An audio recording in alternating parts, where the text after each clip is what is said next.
अधिकांश आपने सुना होगा कि हर सफल व्यक्ति के पीछे किसी न किसी औरत का हाथ होता है, लेकिन यहाँ बिल्कुल विपरीत साबित हो रहा है। आपको बता दें कि 78 वर्षीय जानी मानी वरिष्ठ कवित्री इंदु कालड़ा की सफलता के पीछे उनके धर्मपति व्यवसायी लायन लोकनाथ कालड़ा हाथ और साथ रहा है। उन्होंने हर कदम पर मजबूती देते हुए हमेशा उत्साहवर्धन करते रहे हैं। उन्होंने 2 किताबें जिनका नाम मोती मेरे मन के भाग 1 व भाग 2 में प्रकाशित हुई है, एवं इस बीच करीब 6,500 कविताएं करीब 1,991 से अब तक लिखने में सफलता मिली है।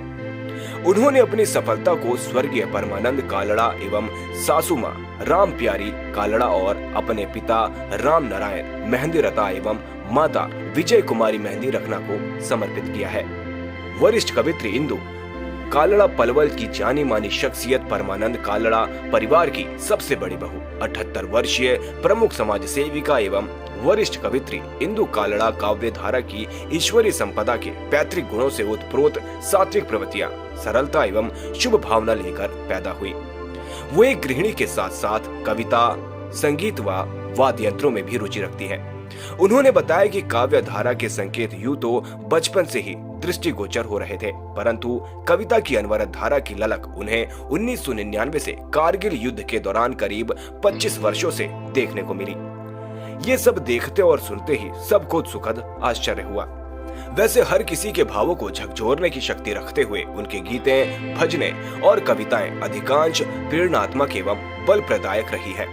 इस सुसंस्कृत परिवार में रहकर उन्होंने भावुक एवं सरल हृदय से इतनी विस्तृत साहित्य की रचना हर विषय की है, जैसे सामाजिक, धार्मिक, राष्ट्रीय, समस्यात्मक, रूढ़ियों, अंधविश्वास, भ्रष्टाचार, भौगोलिक, प्राकृतिक, पशु पक्षियों एवं बाल्य कविताएं, हास्य व्यंग कविताएं आदि रची हैं। इसके अतिरिक्त उन्होंने कथा व लेख को भी अछूता नहीं छोड़ा।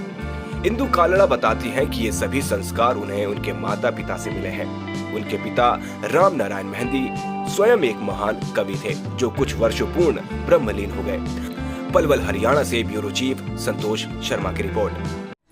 दर्शकों नमस्कार। आज हम आपका परिचय करा रहे हैं वरिष्ठ कवित्री श्रीमती इंदु कालड़ा, जो पलवल हरियाणा की निवासी हैं।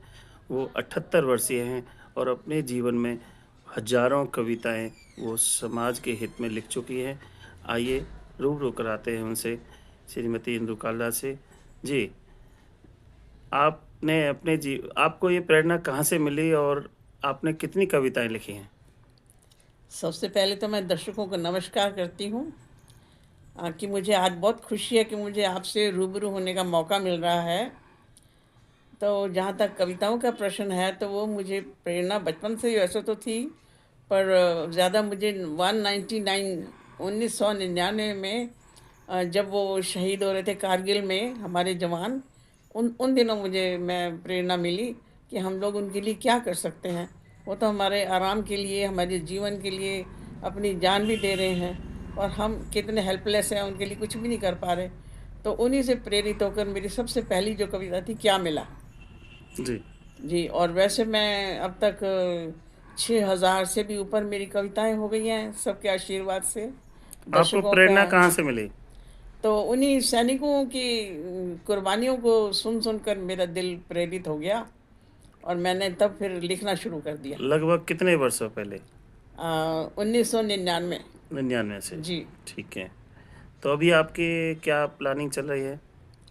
प्लानिंग तो मेरी ये है कि जब तक सांस है तब तक मैं लिखती चली जाऊंगी कुछ ना कुछ, और जब लिखने का मन होता है तो मुझे कोई चीज़ मेरे रास्ते में बाधा नहीं बनती, चाहे वो टीवी चल रहा हो, चाहे बच्चों का शोर हो, मेरी लेखनी अनवरत चलती रहती है। आप कैसे टाइम निकाल पाते हो इस उम्र में भी?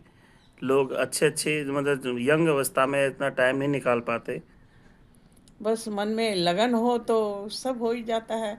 भगवान की कृपा हो, मन में लगन हो, दर्शकों का प्यार हो, तालियां हो, तो उत्साहवर्धन के फलस्वरूप अपने आप ही लेखनी चलने लग जाती है। आपकी पुस्तकें कितनी प्रकाशित हो चुकी हैं, उनका क्या नाम है? वैसे तो मेरी 2 ही पुस्तकें प्रकाशित हुई हैं। दोनों ही मोती मेरे मन के पार्ट 1, मोती मेरे मन के पार्ट 2। और वैसे टोटल जो हैं अब तक मेरी कविताएं जो है 6014 के करीब हो गई हैं। तो आप क्या कहना चाहोगे समाज को और दर्शकों को? मैं दर्शकों का भाई कुछ ना कुछ अच्छा ही सोच के लिखती हूँ। कोई चीज़ मुझे गलत लगे तो वो मैं अपनी लेखनी में उकेर देती हूँ। कोई चीज़ अच्छी लगे तो वो मैं लिखे बगैर नहीं रह सकती।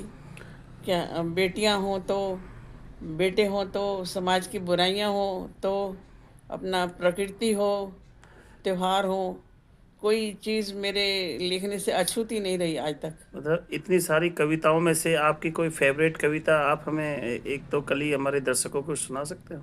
हाँ जी, वो मेरी सबसे पहली कविता थी क्या मिला। तो जी उसको सुनकर हंसी मजाक के माहौल में भी लोगों की आंखों में आंसू आ जाते थे। जी। उसकी दो एक लाइनें हैं। वो जो औरों की खातिर जिए और मरे, सोचती हूँ उन्हें क्या मिला, सोचती हूँ उन्हें क्या मिला। उनका घर था जैसे कि मेरा, उनकी खुशियाँ थी जैसे है मेरी, उनके दिल में करुणा जैसे मेरी। फिर भी गैरों की खातिर लहू जो बहे, सोचती हूँ उन्हें क्या मिला। बहुत सुंदर, बहुत सुंदर। उनको ममता का सागर मिला, उनको श्रद्धा का सागर मिला। बहुत थैंक सुंदर, यू। बहुत सुंदर। और भी कोई एक आध सुना सकते हो एक जो आपकी फेवरेट हो? हाँ, मैंने आजकल जैसे है भाई लोग वैसे तो अन्न दान धन दान करते रहते हैं, जी पर एक दान है जो मृत्यु के बाद भी इंसान कर सकता है, वो है देह दान। जी। तो मैंने उसके ऊपर भी लिखी थी। सुनाए एक पंक्तियाँ। वो था उसकी पंक्तियाँ एग्जैक्ट मैं शायद पढ़नी पड़ेगी मुझे, बहुत देर हो गई लिखे हुए। ऐ सृष्टि के रचयिता, सुंदर है कितनी रचना, भरे भाव से निहारे जग सारा तेरी रचना। ऐ सृष्टि के रचयिता, पल पल नियम से बांधा है तूने सारे जग को। शिशु जग में आया पीछे, पहले दिया भेज माँ को, दी माँ को ऐसी ममता, समुंदर भी हुए खाली। रचना शाबाशी देते सारे, शाबाशी देते सारे,